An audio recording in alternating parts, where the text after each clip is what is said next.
April is the cruelest month, breeding lilacs out of the dead land, mixing memory and desire, stirring dull roots with spring rain. Winter kept us warm, covering earth in forgetful snow, feeding a little life with dried tubers. Summer surprised us, coming over the Starnbergersee with a shower of rain. We stopped in the colonnade and went on in sunlight into the Hofgarten and drank coffee and talked for an hour. Bin gar keine Russin, Stamm aus Litauen, echt Deutsch. And when we were children, staying at the Archduke's, my cousin's, he took me out on a sled and I was frightened. He said, Marie, Marie, hold on tight. And down we went. In the mountains, there you feel free. I read much of the night and go south in the winter.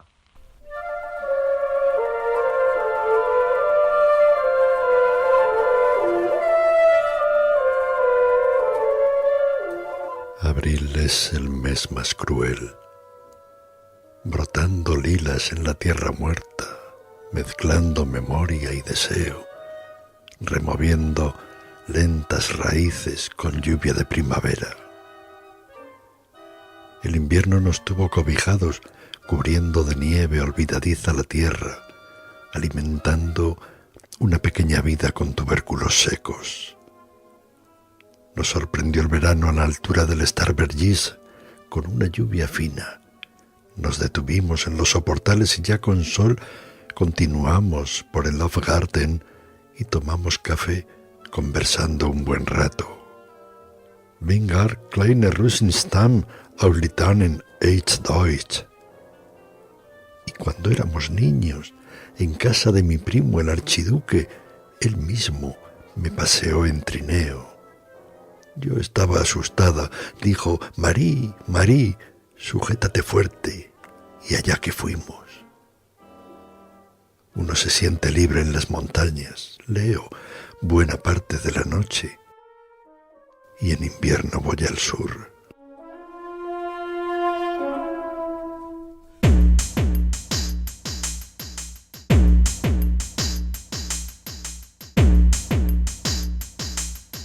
Lo que ustedes acaban de escuchar es el comienzo de uno de los poemas más influyentes en lengua inglesa del siglo XX, The Wastelands de Thomas Sterne Eliot, o más conocido como T.S. Eliot o en español T.S. Eliot.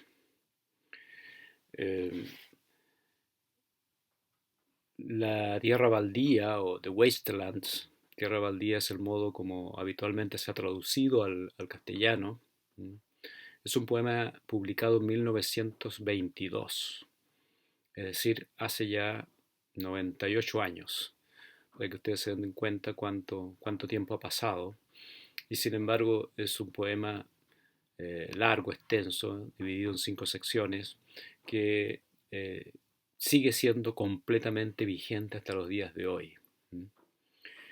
Eliot es un poeta anglo-norteamericano. Nació en St. Louis, Missouri, el 26 de septiembre de 1888 y falleció en Londres el 4 de enero de 1965. Según datos que tengo aquí cerca a mi lado, la publicación de The Wastelands, eso dice por lo menos uno de sus traductores, José María Valverde, lo convierte en la figura central de la vida poética en lengua inglesa. La crítica, agrega, saludó el complejo y oscuro poema como símbolo de una época de desintegración que trataba desesperadamente de poner algún orden en el creciente caos aplicando mitologías y formas heredadas del pasado. Eliot nació, como ya indiqué, en los Estados Unidos.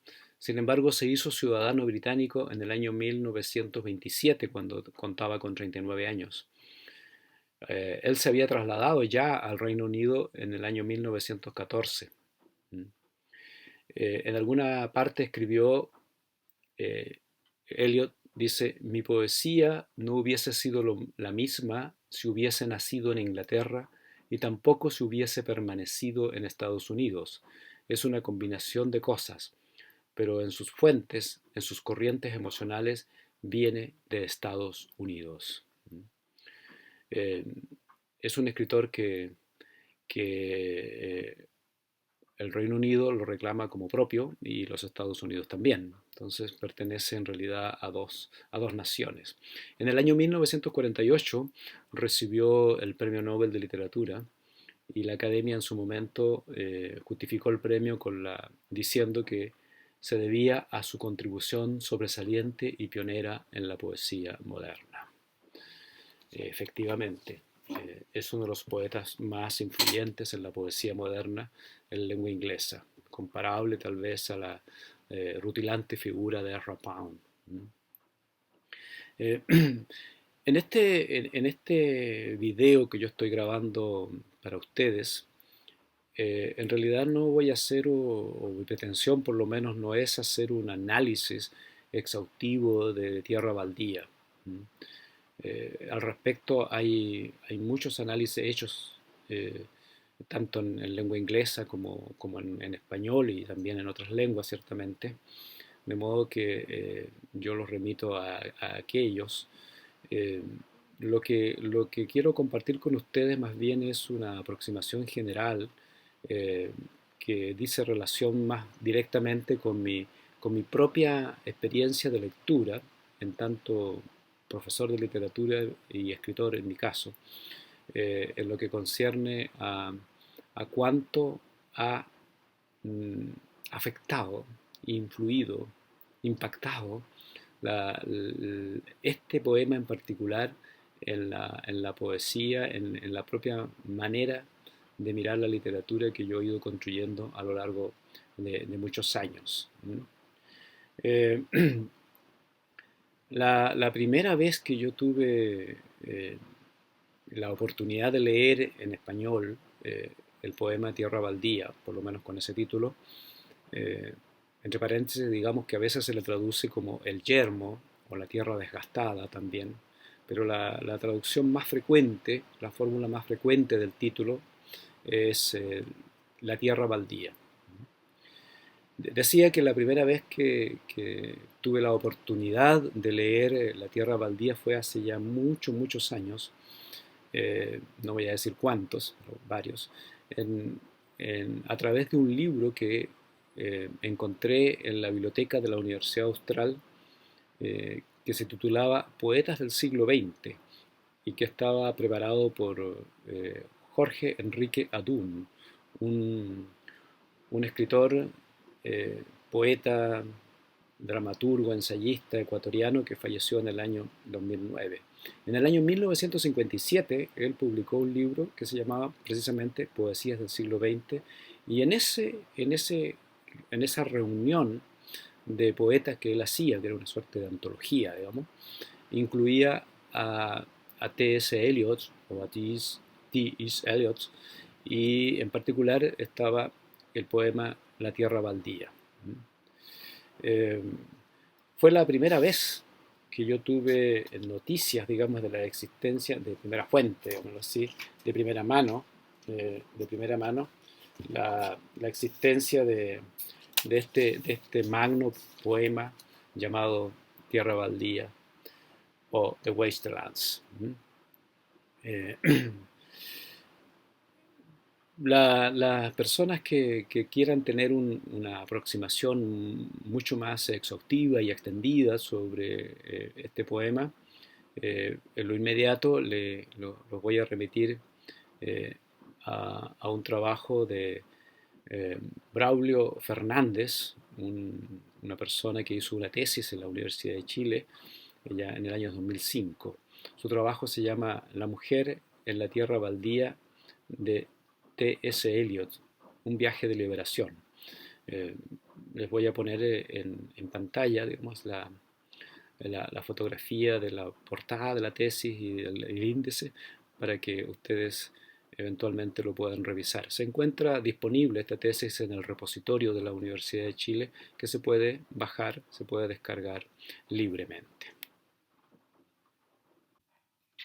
Para un análisis detallado del poema, remito a la muy buena tesis de Braulio Fernández Vig, que ustedes pueden ver aquí en pantalla ahora, La mujer en la tierra baldía, de T.S. Eliot, un viaje de liberación. Es una tesis del año 2005. Si bien no dice cosas que sean verdaderamente nuevas, la verdad es que realiza una excelente sistematización y recorre el poema sección por sección, identificando subsecciones dentro de las secciones, de modo que es un buen documento para tener una mirada inicial, detallada, precisa, de la tierra baldía, así como de las diferentes conexiones intertextuales. Ustedes ahí pueden ver también el índice, así que altamente recomendable para quienes necesiten, digamos, una mirada más extensiva sobre el poema.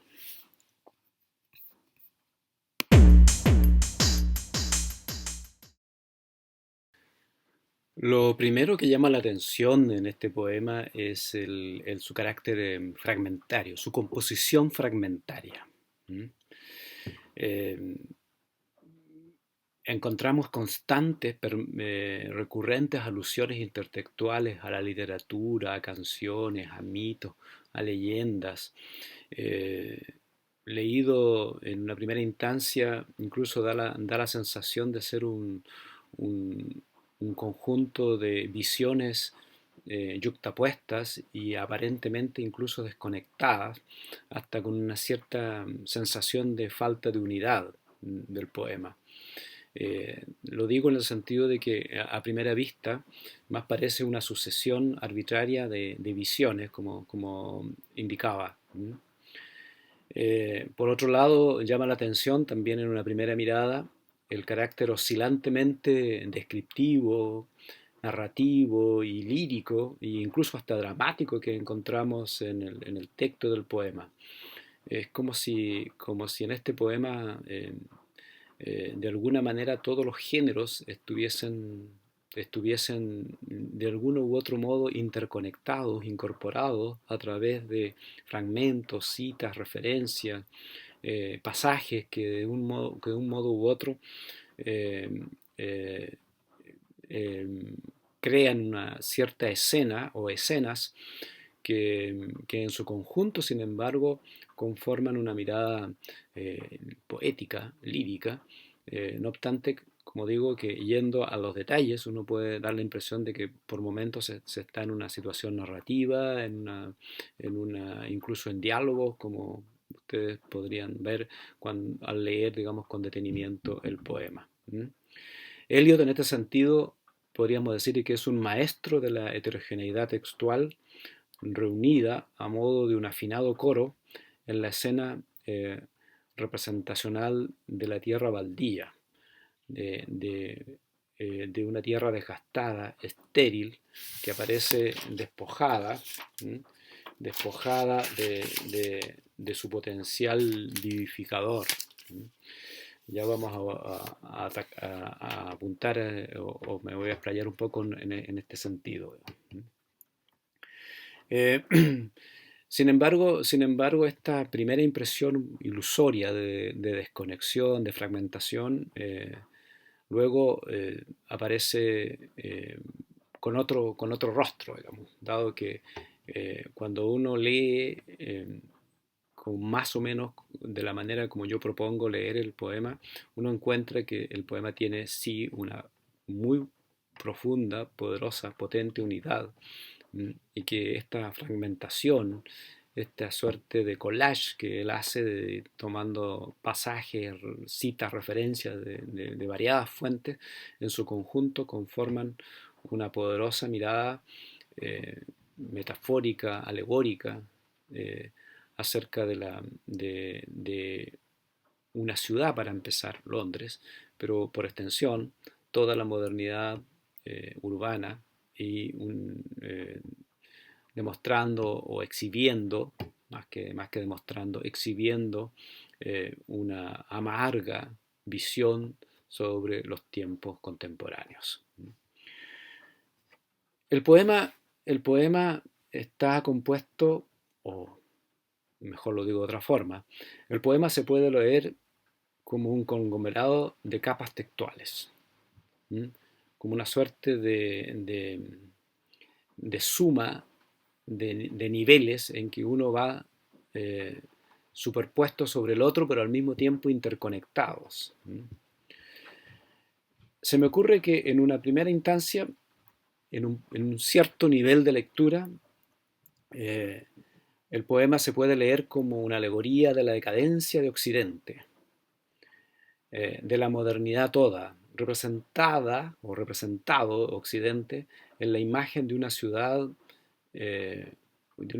atravesada por un río de aguas muertas, lo pongo entre comillas, de cuyas riberas se han ido ya todas las ninfas, y siendo a la vez una ciudad habitada por personajes que de una cierta manera no están ni vivos ni muertos, aunque en apariencia están vivos.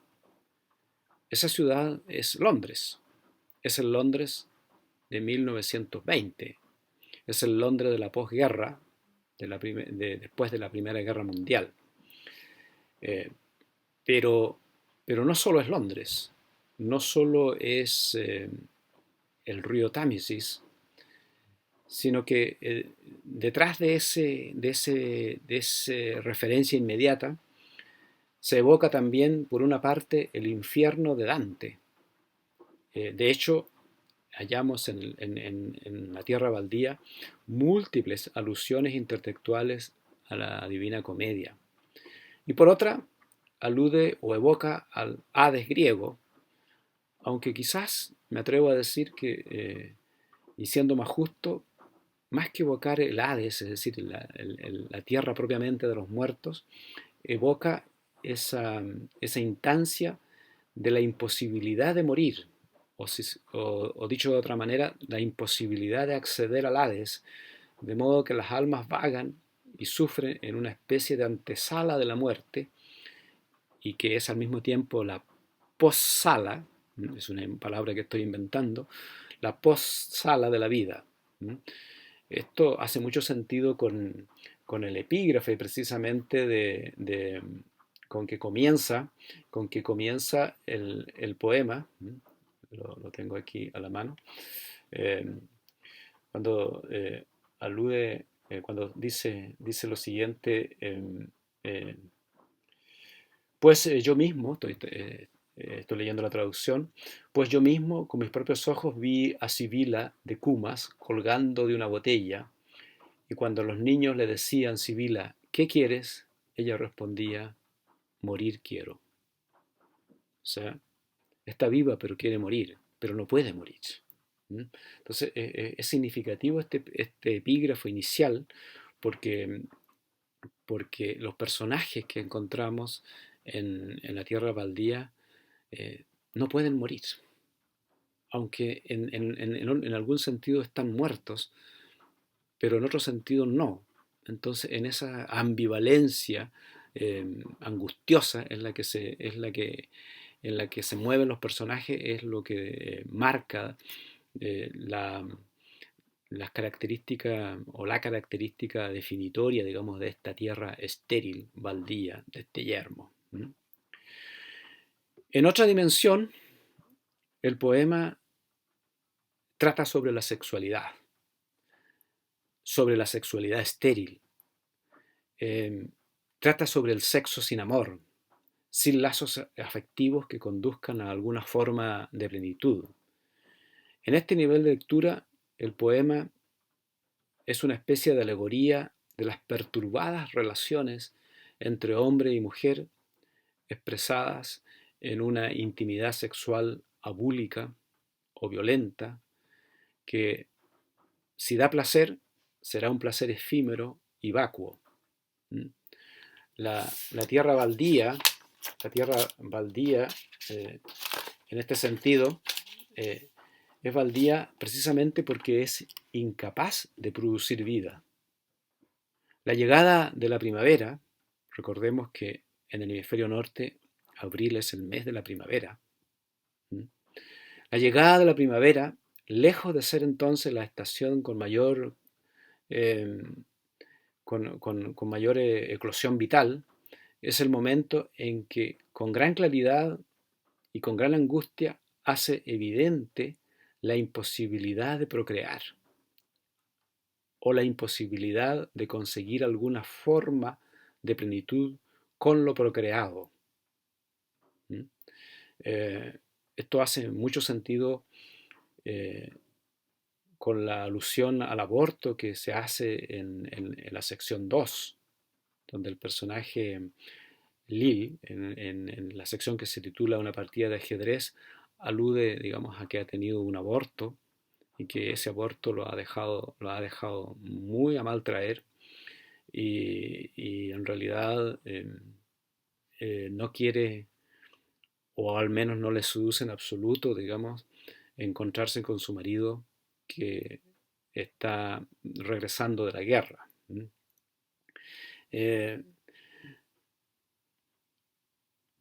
Todo el poema es una suerte de elegía a la capacidad genésica de procrear vida. El asunto de la sexualidad estéril se conecta con el mito del rey pescador, o también a veces denominado el rey tullido, que es un personaje muy, muy antiguo, al parecer de origen celta, pero que en su versión cristianizada lo hallamos en la obra Perceval o el cuento de Grial, de Chateaubriand de Troyes, una obra de la Francia medieval. Esencialmente se trata de un rey pescador, hay muchas interpretaciones al respecto, pero un rey que por lo menos en una de las versiones aparece así, que en una batalla con otro rey pagano recibió una herida, un lanzazo a la altura de la ingle que lo dejó estéril e impotente. Y eso, esa esterilidad sexual trajo como consecuencia una esterilidad de su reino. La leyenda dice que ese estado calamitoso del reino y calamitoso del rey solo se superará cuando aparezca, digamos, un caballero que tendrá la capacidad de volver a dar vida.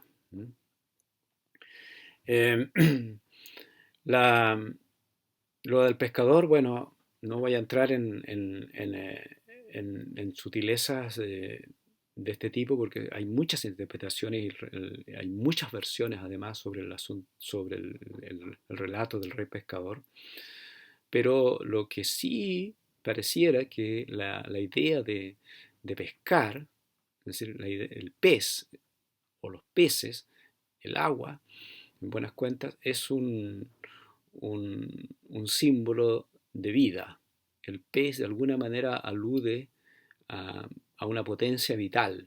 En el poema, ya en la parte final del poema encontramos una alusión directa al rey pescador, directa, digamos, pero no explícita, en el pasaje que dice: me senté en la orilla y pescando con la árida llanura a mi espalda, ¿pondré al menos en orden mis tierras? Un fragmento que leemos, como decía, en la parte casi final, en la sección lo que dijo el trueno, o que también a veces se traduce según lo que dijo el trueno o según lo que dice el trueno.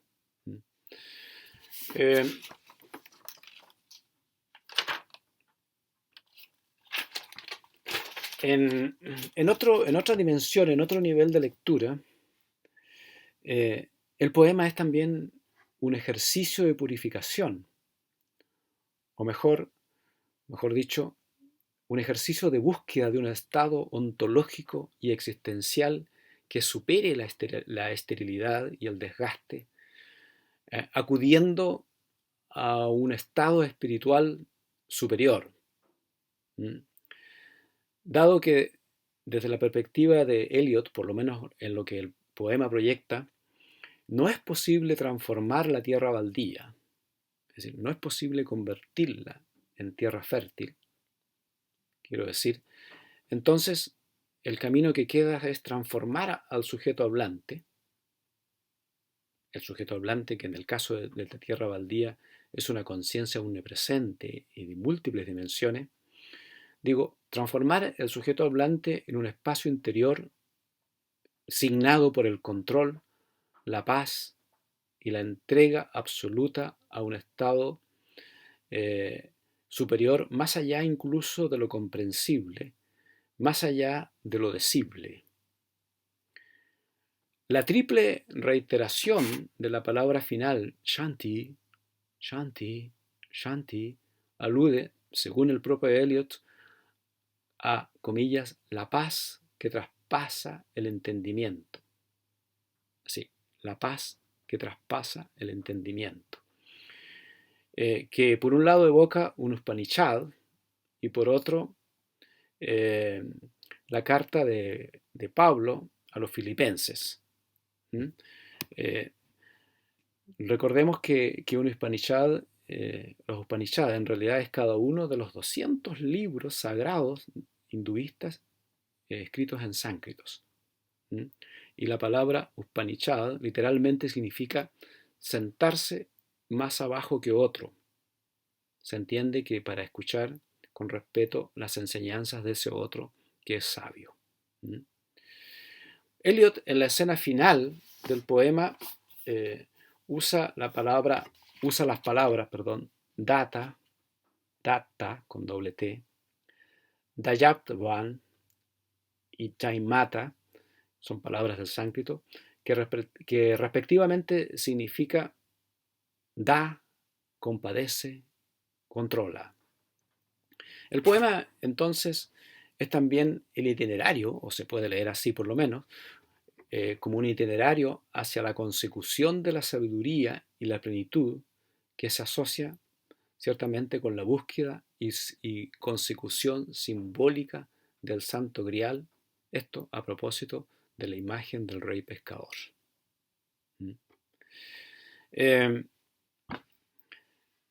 Más detalles sobre este punto ustedes lo pueden encontrar en la tesis que yo les sugería que revisaran al comienzo de este video. Todo esto, a su vez, englobado en la figura de Tiresias, el viejo adivino que ha sido hombre y mujer en periodos sucesivos y que, como el propio Eliot indica, es una conciencia omnipresente a través de la cual vemos la esterilidad, lo desgastado del mundo, en un gesto visionario que al mismo tiempo pertenece a ese mundo desgastado y baldío. Tiresias en el poema es un personaje muy complejo. Es un espectador de la aridez del mundo, pero al mismo tiempo él es también protagonista de esa misma aridez. Él, que viene de los tiempos de la peste de Tebas, de alguna manera su presencia en el poema hace evidente el hecho de que su capacidad profética o de adivinación no ha servido para salvar la ciudad, no ha servido para traer vida verdadera. Me hace pensar en una especie de Casandra en versión masculina. Ve lo que viene, pero no puede evitar que suceda lo que viene. Ve el futuro, un futuro oscuro, degradado, pero no puede evitar que suceda ese futuro oscuro. Digo en versión femenina, aunque en realidad no olvidemos que Tiresias ha tenido doble identidad. Ha sido en algún periodo mujer y en otro periodo hombre. Por lo tanto, él ha experimentado la sexualidad en las dos condiciones. Y en ambos casos, los resultados no han sido buenos. No obstante, la salida entre comillas, que ofrece el poema, es decir, también podríamos verla como una suerte de profecía de Tiresias.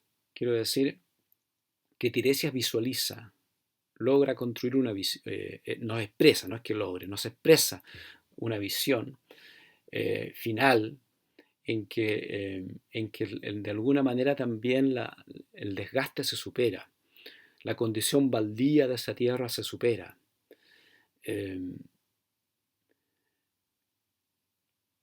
Si en Tebas el camino para superar la peste era el castigo de Edipo, desenmascarar la condición asesina de Edipo y luego castigarlo. Aquí, en el poema, pareciera que lo que puede salvar al personaje es tener que morir, digamos, morir en el sentido de abandonar la identidad baldía y volver a nacer, pero en un estado otro en que las condiciones desgastadas del mundo ya no afecten al sujeto. Es decir, en una suerte de nirvana por encima, más allá de las pequeñeces o de las tragedias de esta tierra baldía que no tiene aparentemente solución.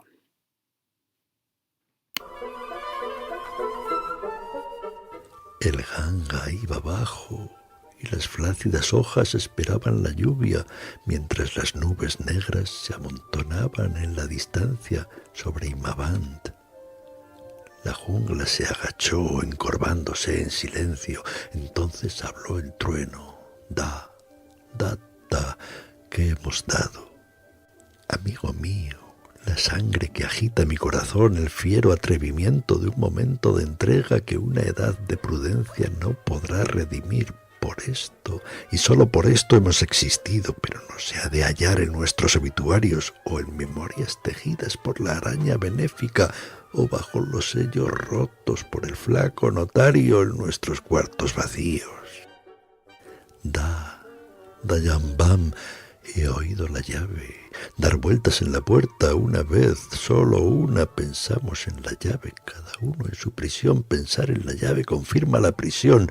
Solo al anochecer, rumores etéreos reavivan un instante a un roto coriolano.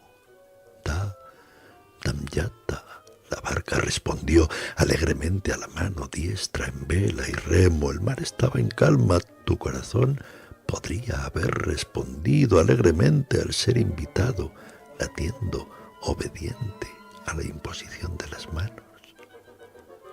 Me senté en la orilla a pescar, con la árida llanura a mi espalda. Pondré al menos mis tierras en orden.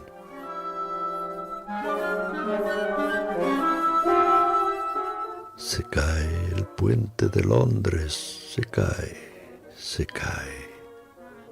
Poi s'ascose nel foco che gli affina quando fiam uticalidon. Oh golondrina, le prince d'Aquitanie a la tour abolie. Estos fragmentos he orillado contra mi ruina, pues entonces os obligaré.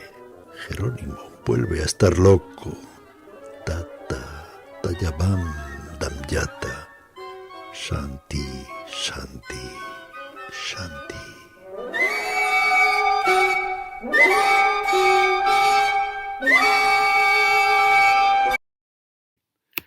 Lo que acaban de escuchar es la parte final del poema La tierra baldía. Pertenece a la sección quinta, Lo que dijo el trueno. He puesto en pantalla lo que corresponde al texto en inglés. Ustedes oyen en español lo que está traducido del inglés.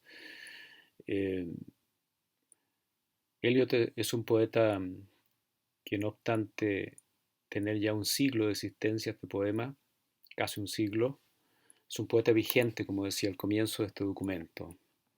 Es un poeta que enseñó que la poesía es un campo de escritura vasto, heterogéneo, en el que cabe la, las múltiples posibilidades de interconexiones textuales, de modo entonces que la poesía no viene a ser una suerte de gran reciclaje de la cultura literaria, de la memoria, de la tradición, palabra tan querida por Helios, dicho sea de paso.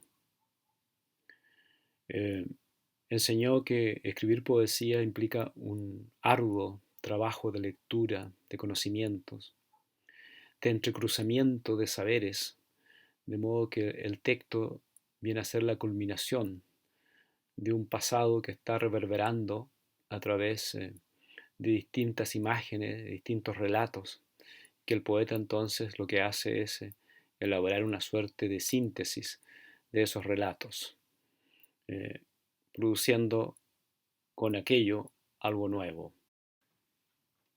Voy a terminar este video leyendo la sección 4, la sección más breve del poema, Muerte por agua.